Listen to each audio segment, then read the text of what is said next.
Guys, এই যে এখন আম কুচি করা রেডি। এখন আমের হচ্ছে ডেজার্ট তৈরি করব। ওটা অবশ্যই তোমরা দেখে নাও এবং শিখে নাও। এই গরমে আমের ডেজার্ট খেতে কত মজা, আর কিভাবে আমি বানাচ্ছি, ঠিক আছে?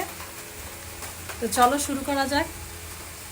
গাইস, এই যে এখন আম কুচি করা রেডি। এখন আমের হচ্ছে ডেজার্ট তৈরি করব। ওটা অবশ্যই তোমরা দেখে নাও এবং শিখে নাও। এই গরমে আমের ডেজার্ট খেতে কত মজা, আর কিভাবে আমি বানাচ্ছি, ঠিক আছে? তো চলো শুরু করা যাক।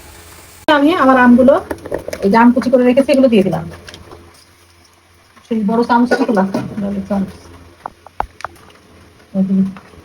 বসে বসে তারপর দিয়ে দিলাম এই যে সাবুদানা, আমি এটা সিদ্ধ করে রেখেছি।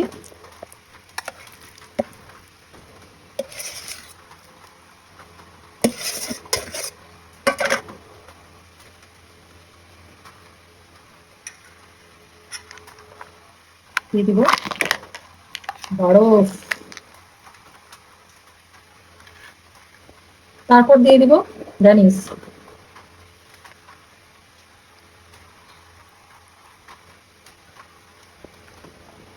কোথায় বেশি ধর, ফ্লাশ কর, ঠিক কর, ফ্লাশ কর, একই দিবি একই রকম। হুম। এরপর দিয়ে দিচ্ছি দুধ।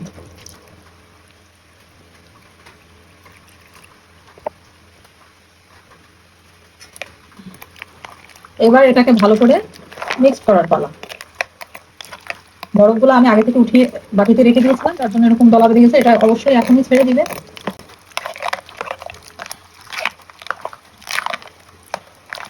এই গরমে এরকম টেস্টি আমের ডেজার্ট বানিয়ে তোমরা খেতে পারো।